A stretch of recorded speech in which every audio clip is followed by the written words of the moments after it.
Hey everybody, it's Jason with Parallel Reality coming back with you today with an article from The Federalist dated October 7th. It says Trump should prosecute many, many more Biden officials, and I could not agree with that more because there's a lot of corruption there that needs to be rooted out. It says, under President Trump, the United States is not entering an era of extra-constitutional criminal authoritarianism, but coming out of one. Yes, that is the part that all the left-wingers just on the news never want to say anything about. Is just they seem to have some willful blindness to the things Joe Biden did. But let's get into it. It says, Joe Biden's presidency was a multi-trillion-dollar criminal conspiracy that shred every norm, violated nearly every right, and abused any power it could to punish its political opponents. The Trump administration's prosecutions of Team Biden's abuses of power may be the healthiest development for the rule of law since the end of Jim Crow. This is a story Republicans should tell with pride, and must tell incessantly, or the next Democrat administration will make Biden's 4 years look like Camelot under Arthur. First section here says the seeds of corruption. It says the seeds of the Biden administration's weaponization of government were sown while he was still vice president.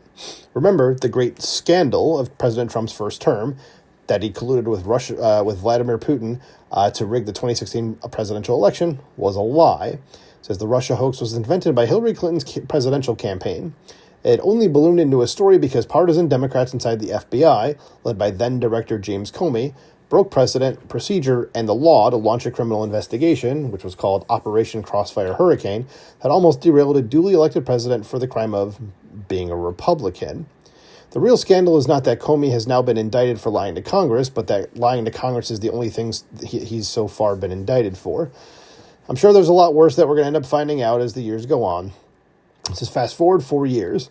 In October 2020, Hunter Biden's laptop implicated the president's son, and maybe the big guy himself, in criminal influence peddling, tax evasion, and much else. Once again, anti-Trump partisans inside the FBI falsely declared the laptop story misinformation. Partisan Democrats within the intelligence community, without any evidence, condemned the whole thing as a Russian op. Next section here says Biden's weaponized government. The backstory is outrageous in its own right, but just as important is the precedent it set for authoritarian-minded Democrats taking office with President Biden in 2021. The positive reinforcement leftists receive for their anti-Trump abuses of power from the media, established elites, and deep state bureaucrats incentivize them to push the envelope even further. This is the context for Joe Biden's FBI putting a threat tag on parents opposing woke extremism at school board meetings in 2021, and targeting traditional Catholics as potential domestic terrorists, and Team Biden's illegal partnership with big tech to censor dissent on social media. Now, we know those were the only weaponization scandals Biden's cronies couldn't cover up at the time. Congressional investigations this year are finally revealing what else his people were up to. Next section says FBI targets conservative groups, such as Operation Arctic Frost. Ostensibly a narrow investigation focused on January 6 Capitol trespassers, we now know it was an open-ended dragnet targeting any conservatives and Republicans that Democrat FBI agents disliked.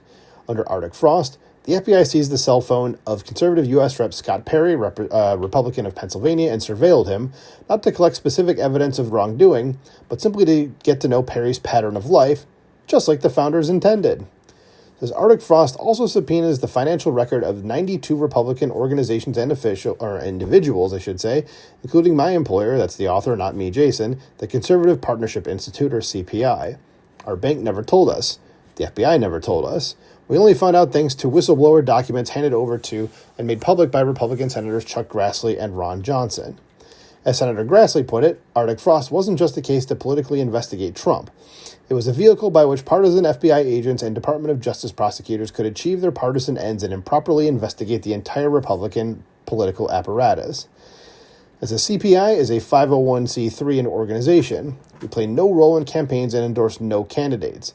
The only crime we could be accused of is the only one the Biden administration cared about, being conservative. Why did they do it? It wasn't to stop my colleagues and me from writing op-eds or teaching Senate procedure to staff assistants. It was to identify CPI supporters, to get their pattern of life, for future surveillance, intimidation, and worse. Next section here says, left embraces organized political crime. It says, which brings us up to the past year, during which the left, stripped of the power to weaponize the federal government, has cut out the middleman and embraced organized political crime. So from riots to raids on immigration officers to illegal anti-Semitic harassment at universities to violent rhetoric to the attempted assassination of Republican members of Congress and the actual assassination of Charlie Kirk less than a month ago, and by the time you listen to this, it'll be just over a month ago, we are now living through an era of left-wing terrorism.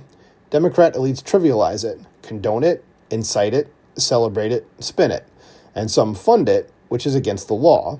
Investigating this criminal conspiracy is not tit-for-tat or norm-busting, as some have claimed, or worse than Watergate, because isn't everything worse than Watergate. It is a moral and constitutional imperative for a constitutional republic to maintain public order and safety. Of course, President Trump should prosecute Biden administration officials who criminally weaponize the government against innocent citizens. Of course, he should designate Antifa and related gangs as terrorist organizations. Of course, his Justice Department should be investigating who funds the left's criminal infrastructure, and thankfully all of that is going on right now. Because remember, the Biden administration's corruption wasn't the work of one bad apple. Biden was not a messianic bigot like Woodrow Wilson or a lecherous predator like Bill Clinton. He was an incapacitated figurehead. His government's authoritarianism was the cool, cooperative work of hundreds, maybe thousands, of well-heeled, well-educated, highly credentialed, and respected professionals. If they are not brought to justice today, they will only take that as evidence of their permanent untouchability. And no equivalence is the next section. And yeah, you do have to prosecute them because otherwise they're going to think they can keep getting away with it. So it says, there is no equivalence between the Trump administration's prosecution of criminal Democrats and Biden's persecution of innocent Republicans.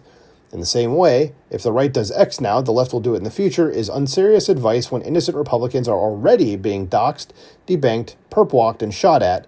Democrats continue to up the rhetoric and tactical ante, the rhetorical and tactical ante. Just in the last week, a Biden-appointed judge reduced the sentence of Supreme Court Justice Brett Kavanaugh's would-be assassin on the grounds that she, because he's a guy, is transitioning, and I'm not cutting that cough out.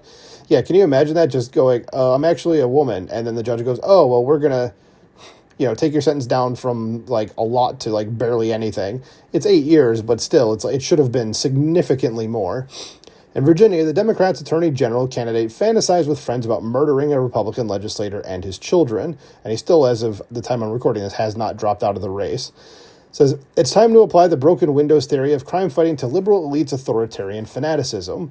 Failing to address the unconscionable, unprecedented abuses of weaponized government is just building a permission structure for the next Democratic administration to engage in far worse.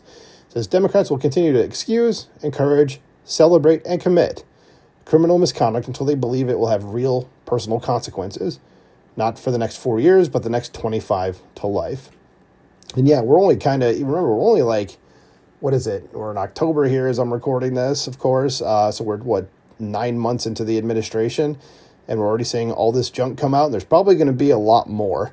So hopefully there will be a lot more prosecutions, and hopefully it's all within the law, and I'm sure it will be because the Trump administration seems to be following the law no matter what the media tells you. Let me know what you think about this in the comments below. Please like, share, and subscribe, and I will talk to you soon. Bye.